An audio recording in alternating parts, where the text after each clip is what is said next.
I'm Sue Stockdale, and welcome to Series 6 of the Access to Inspiration podcast, the show where you can gain inspiration from people who may be unlike you.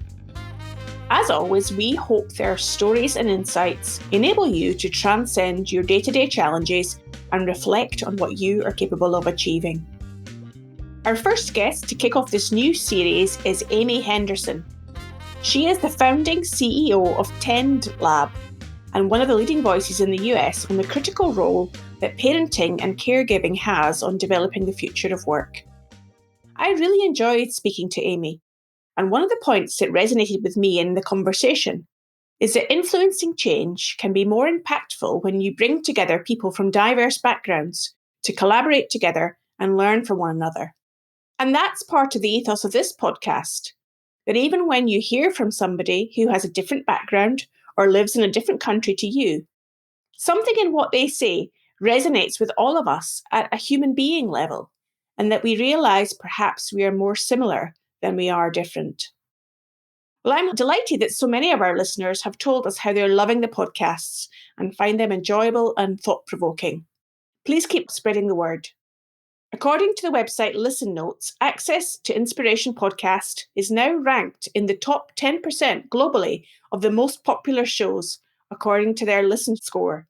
So we're really pleased about that. And so on with the episode. It's a couple of minutes over our normal length, but I hope you will agree that Amy has some very interesting things to say. I began by asking her where the idea of TendLab came from.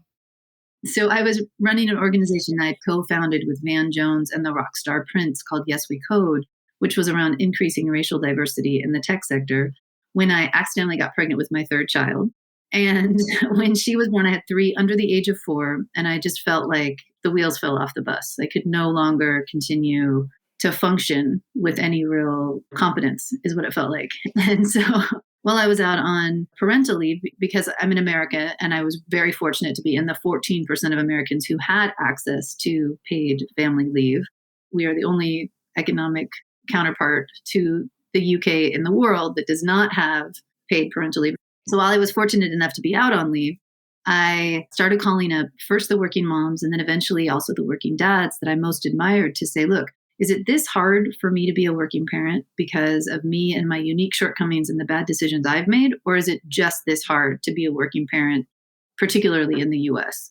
And I found it's just that hard to be a working parent in the US. And that the majority of the people that I called up felt as though they were regularly failing at work with their careers or at home with their kids or both. But most people weren't acknowledging it, sometimes even to themselves, how bad they felt about the way they were performing. But the second thing that happened, and this is what applies to, I think, any parent anywhere, is that we were forging ourselves. That parenthood, possibly more than anything else, was forcing us to develop skills, capacities, ways of being in the world that made us better in all areas of our lives, particularly in our careers. But the critical thing about that second point, that it could unlock these capacities, is that it was only possible if we had a certain level of support. In the absence of support, our capacity to function actually significantly degraded.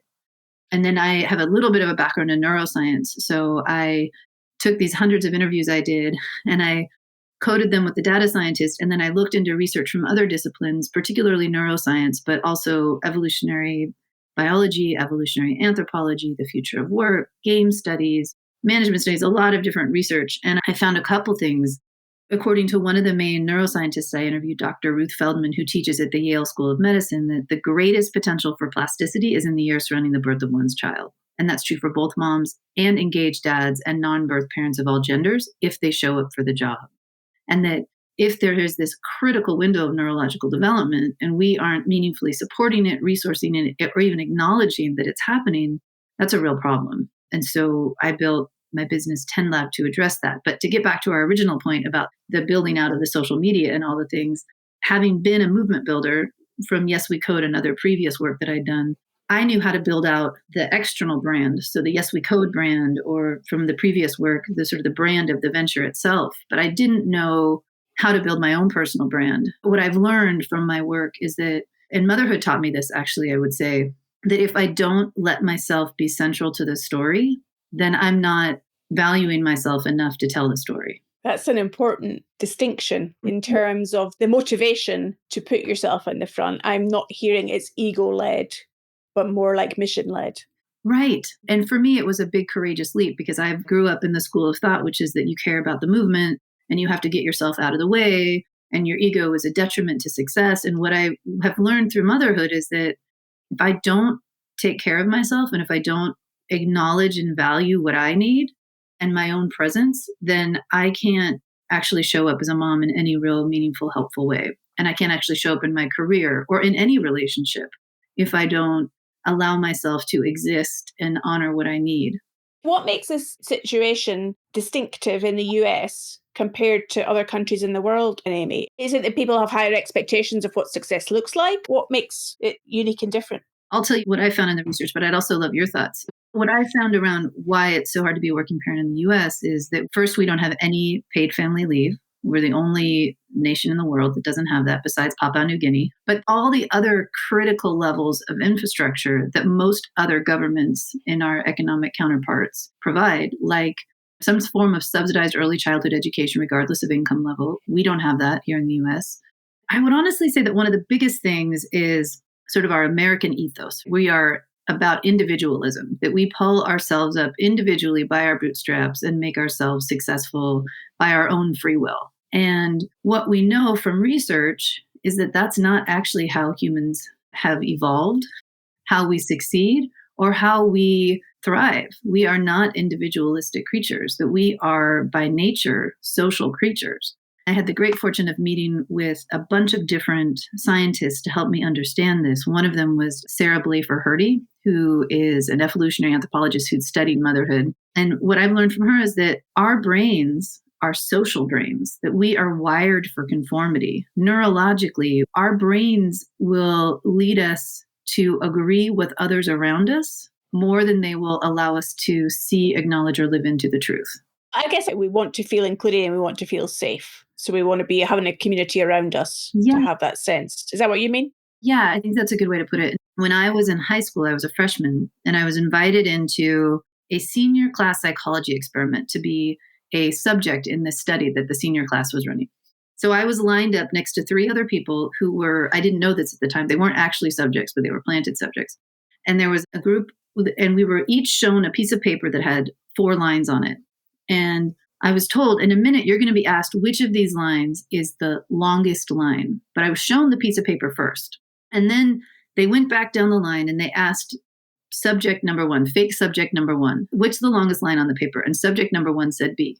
And subject number 2 said B. And subject number 3 said B. And when they got to me, the lines actually blurred on the page. And I couldn't actually see what was in front of me because the truth was that C was the longest line. But everybody else, the seniors, and I'm a freshman, had all said B was. And the words blurred together on my page, and I just said B.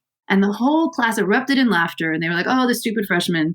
And I walked out the door. Well, come to find out while I was researching this book, Tending Parenthood and the Future of Work, is that 75% of the time, people will do exactly what I did in that situation. That they will say that the truth is what other people said it was, even if it's not the truth. And then I found this great work by Dr. Gregory Burns in which he put people into fMRI machines to see what happens to their brains when the truth is dissonant with what everybody else says. And what he found is that the brain actually hijacks us, that the regions that are responsible for conscious decision-making don't respond when everyone around us disagrees with us.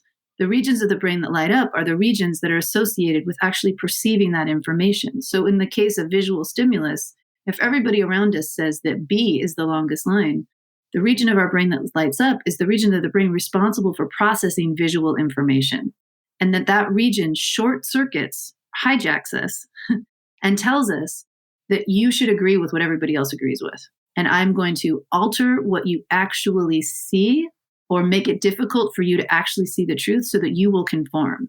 And scientists think that that's because from an evolutionary standpoint, our ability to survive as a species was dependent upon us conforming to group norms. And so over time, that's been selected for to such a degree that we really struggle to see the truth sometimes. And I think in America, because we live in such an individualistic culture, the expectation is that we can do it on our own. And the truth is that no one can parent on their own, at least not with drastic negative consequences to their own mental health and to their child's developmental well-being. So if I was being devil's advocate, Amy, I might say, how did it take you until you had your third child to get a sense of this? Or was that the so-called straw that broke the camel's back? Yeah, that's a great question. I had never in my entire life ever wanted to be a stay-at-home mom, and I'd been fairly ambivalent about having kids. And then I got pregnant with my first, and I had my first, and I was about 5 months pregnant, and the doctor said, you can either have your career or your kid, but at the rate you're going, you can't have both. And I had developed a pretty intense pregnancy-related complication. Not ever anticipating that I would do this, I ended up stopping working and staying home with my daughter and then had my son for 2 years. For me, that was a big rip away from the sort of reality that I'd always accepted as true. I never saw value in caretaking. I remember as a younger person saying, I will never stay home. I'm not going to sit up and watch TV soap operas and eat bonbons all day. I'm going to do something important in the world. I'm going to make a difference. And then here I was doing this job that I first didn't even know was a job. I didn't know it was difficult to raise children. I didn't know it was hard to take care of a newborn. It was the hardest job I've ever done, still to this day. And everybody around me, all of my friends who were very ambitious career people, ambitious activists, advocates, would come to visit. None of them had kids. And they would come to visit me and they would say, so what do you do all day long? Are you learning a new language? Are you picking up a new hobby? Like, what are you doing? And I couldn't tell them, but I knew I was more tired than I'd ever been. I was busy all day long, but I couldn't point to any product or deliverable or anything that I'd accomplished. I had just kept this little human alive. And that wasn't seen as a valid accomplishment. And so I'd already started to rip away from the social agreement of what it is to be a human at that point, at least in the US. And then when I had my second, I got really intense. It wasn't officially diagnosed, but I now can look back and realize that I had pretty intense postpartum depression after my son was born.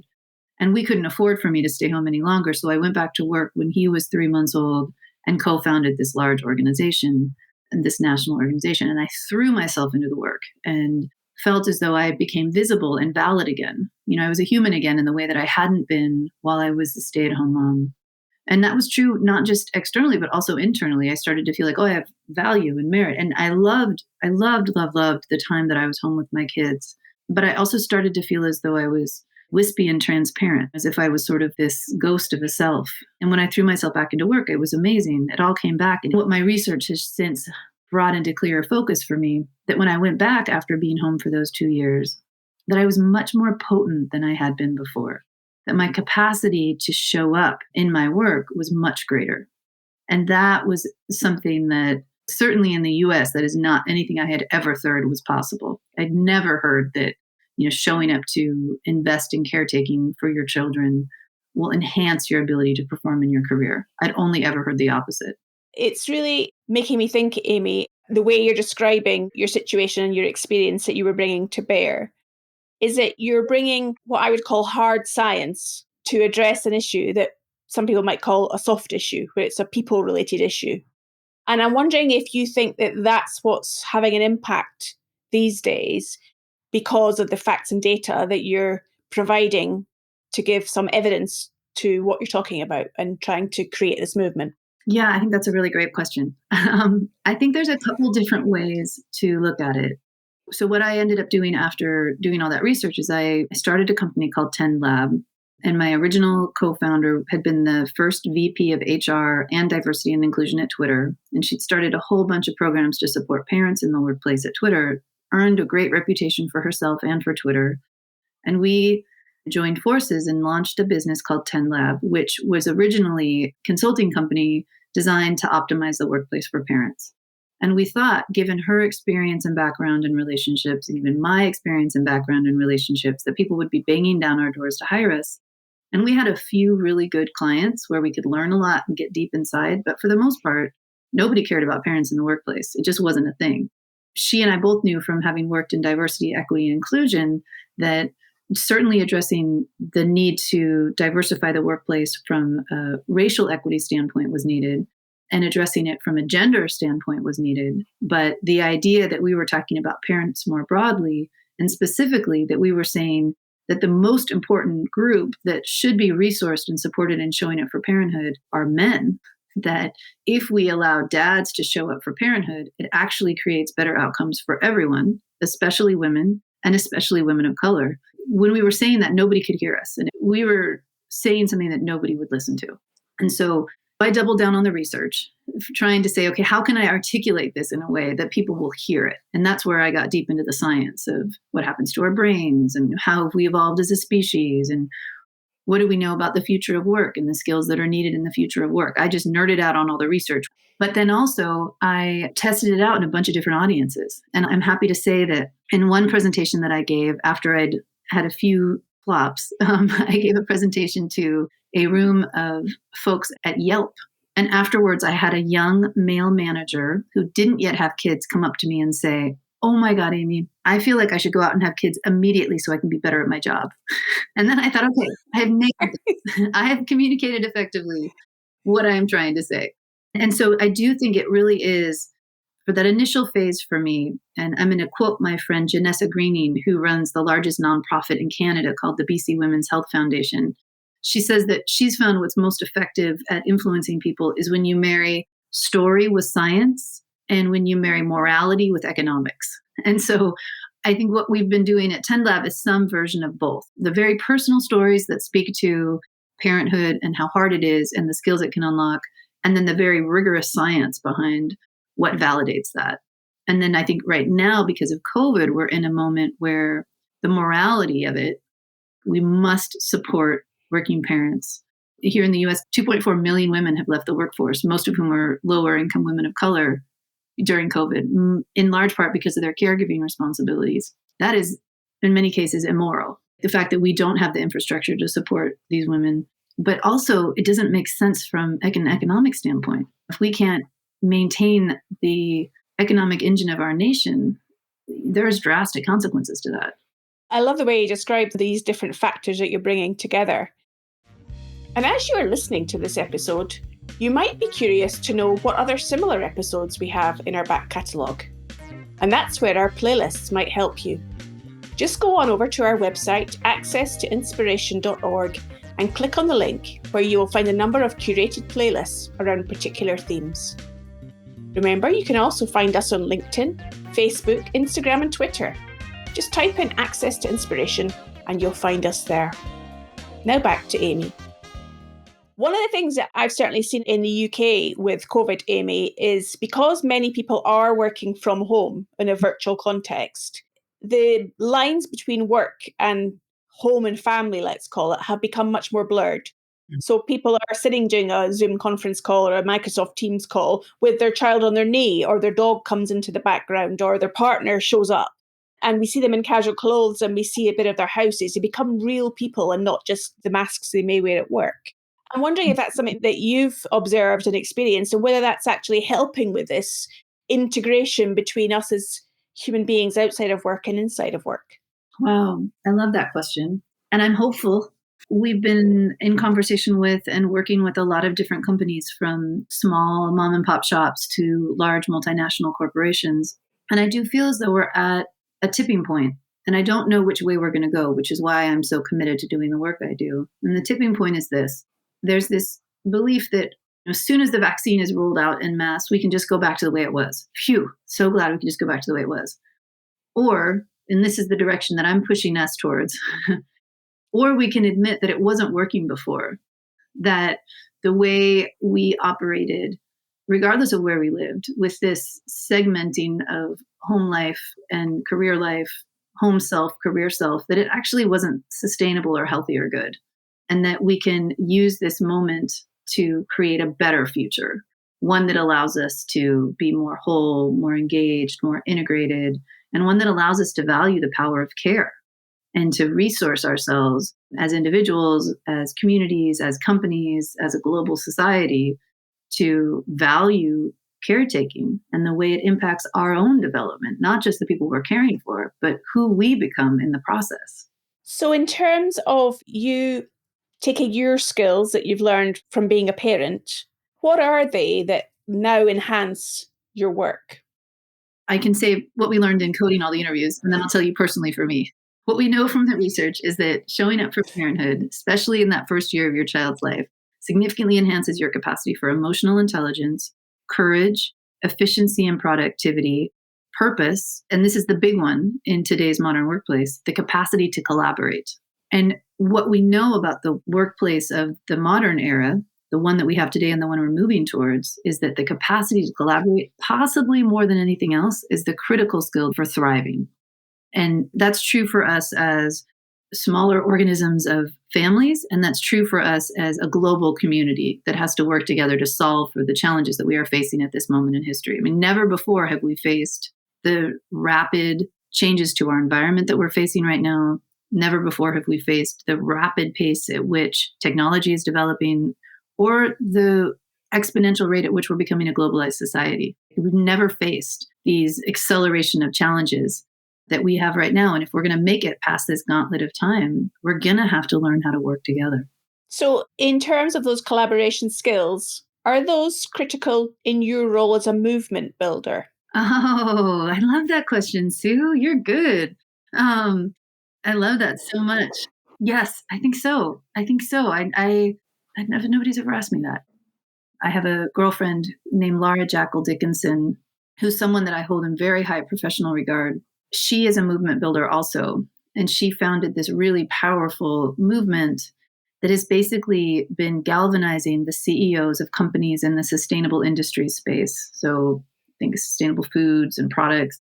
She's been galvanizing them to take collective action to create a better future. And so this group of CEOs under her leadership started a project called the Climate Collaborative, where now over 2,000 companies have signed on to agree to reduce their carbon footprint in very concrete, specific ways.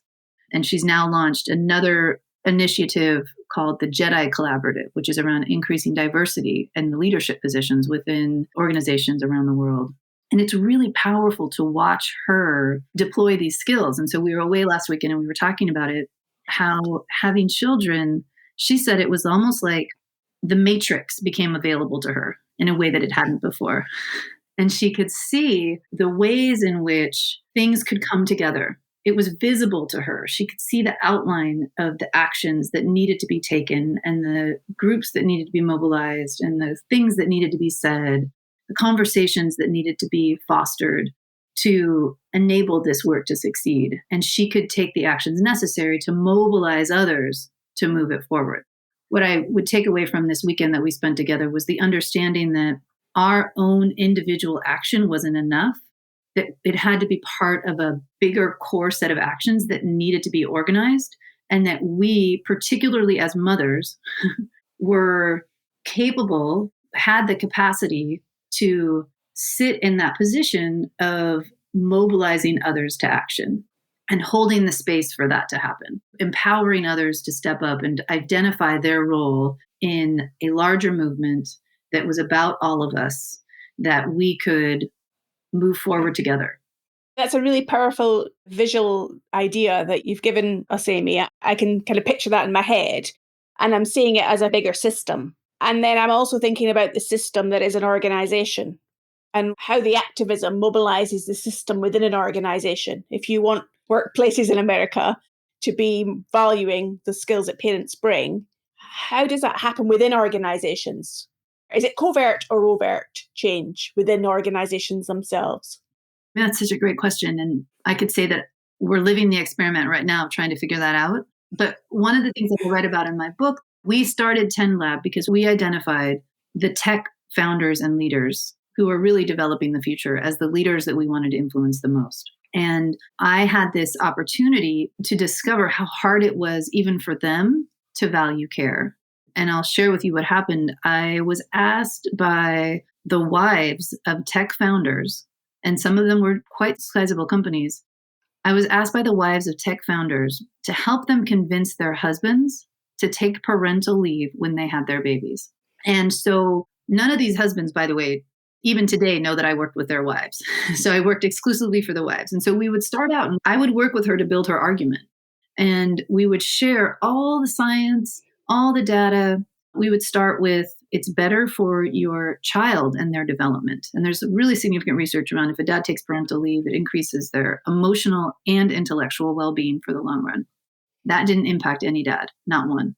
We said, okay, it's better for your wife and her career. And there's really great research around that. In Sweden, every month of parental leave a dad takes, the wife's long-term earning potential increases by 7% per year. Really significant research. We talked about how it was good for their marriage. Great research around if a dad takes parental leave, success of the marriage on all variables is greater. Didn't matter. We talked about the dad's own development, the same information I shared at Yelp when I had a young man come to me afterwards and say, I have to go have kids immediately so I can be better at my job. That didn't influence any of the dads at all. The one thing that influenced 2 of the 5 dads I worked with was the argument that if they took parental leave, it would send the message that their company was parent-friendly, caregiver-friendly, it was a good place to work, and it would increase their ability to recruit and retain top talent. That was the only thing that influenced 2 of the dads. And in those cases, neither one of them were willing to make it a public announcement or to make it visible to their investors because they were afraid they would lose credibility among their investors. And to be clear, these were good men. They were not heinous, barbaric Neanderthal men. They just really believed that as a father and a breadwinner and a caretaker, that their primary responsibility was for the financial well-being of their family, and that it was against their programming, I would say, but also maybe even their instincts. It was against everything they believed in to jeopardize their ability to be the best breadwinner they could possibly be for their building family. And they felt, rightly so, because research shows that this is accurate, that if they signaled that they were going to show up as a caretaker, that it would undermine their ability to succeed, undermine their professional reputation. So that's what I learned about working inside the companies. And so that's why the latest version of my business, TendLab, and I brought in another co-founder, we're really focused on changing our public narrative on parenthood's impact on career performance, which is in part influencing company leaders, but is a much bigger strategy based on the great success that Norway and other Nordic countries have had, where they've basically brought together a powerful coalition of all different stakeholders from within the country. So they brought celebrities and they brought together government leaders and business leaders and advocates and researchers. They brought together a large coalition of people to say, how can we enable women to not just stay employed, but to rise into leadership positions in this country? And they decided to double down on making parental leave by dad something that was universally taken. And they created a bunch of policies that enabled that to happen. And guess what they found? They found that all women, not just mothers, are more likely to rise into leadership positions when men show up for parental leave. And they found that the stigma associated with showing up for parental leave significantly declined for both men and women. And now, if you're in the Nordic countries and you're a dad and you don't take parental leave, it's seen as though you have a character defect. So the world has changed in those countries. Yes. And how can we apply that across the globe so that it's seen as a character developing opportunity as opposed to a detriment to what you do in the world? So it does sound like it's quite a tough mission that you're on with TendLab, Amy. There's a lot to go at and a lot of people's minds to change and action to be taken. What motivates you to keep going? What inspires you when you're having that down day and you're perhaps questioning whether it's all worth it? Well, to be honest, I had that last week. My kids are all Zoom schooling at home, and they have been since March of last year. So for a full school year, they will have been Zoom schooling at home. And that's a 5, 7, and 9-year-old doing Zoom school at home. And I, while preparing the 7,000th snack at 11 in the morning, while trying to do my work, and they needed my help, I'm living what I'm teaching. I'm so in it right now. And I would say that what keeps me going is a previous experience I've had with coming through extremely challenging circumstances and how it gave me an opportunity to become a better version of myself. And I know that I'm in that moment right now for myself personally. This has been extremely challenging, but I have the opportunity to come out of it better. And having had a previous experience, 20 years ago, I came home from the Peace Corps. I was a volunteer in East Africa and Malawi for a year. And I came home from that experience, as did many other volunteers in my group with PTSD. And at first, I thought I was damaged and I was never going to be the person I'd been before. It's true, I was never going to be the person I was before, but that experience made me, with a lot of hard work, it gave me the opportunity to become a more honest, compassionate, effective version of the woman I'd been before. And I know from that experience, which was incredibly hard, that there are great gifts that come from challenges. And what keeps me going, and the reason I'm so passionate about this work and have made a lot of sacrifices to do it, is because I know that if we can frame it that way, not just for us as individuals who are grappling with the challenging time we're in, but as a greater community of companies, families, nations, if we can recognize that this is an opportunity for us to change the things that have been broken for a long time, there's a much better future waiting for us. I'm committed to playing my part in building that better future. Wow, there's not much we can say to that powerful message that you gave there, Amy. I can just sense that level of resilience and commitment that you have to what you're focusing on and the movement you're creating. So if our listener wants to find out more about you and TendLab, how might they do that on social media? And of course, the book that you've been talking about as well in this conversation. How do they find out all about those things? So you can find the book at amyhenderson.org. And you can sign up there for our newsletter. You can sign up there to get an early advanced digital copy. My publisher is really passionate about this topic. And so for the first couple months, they're allowing select early readers to have access to the digital galley. And you can follow me on Instagram and Twitter at Amy TendLab. You can find me at Amy Henderson Author on Facebook. You can find me on LinkedIn. And then my business, TendLab, you can go find us at tendlab.com. Fantastic. Well, we'll put all links to those things on our show notes, and I'm sure people can follow up with you from there. It's been wonderful to speak to you today, and I think you've really left us with a sense of your commitment to helping people really leverage the value of parenthood in the workplace, not only, I hope, in America, but around the world to our listeners everywhere. So thank you so much for today. Thank you, Sue. Thank you. This was really fun. You asked great questions. I hope you enjoyed our conversation. And maybe it has caused you to reflect on how the skills of caring and parenting can be of great value within the workplace. Next week, I'll be in conversation with Rob Lawrence, who is host and producer of the Inspirational Creatives podcast, and another person who is passionate about the power of sound. I hope you can join me then.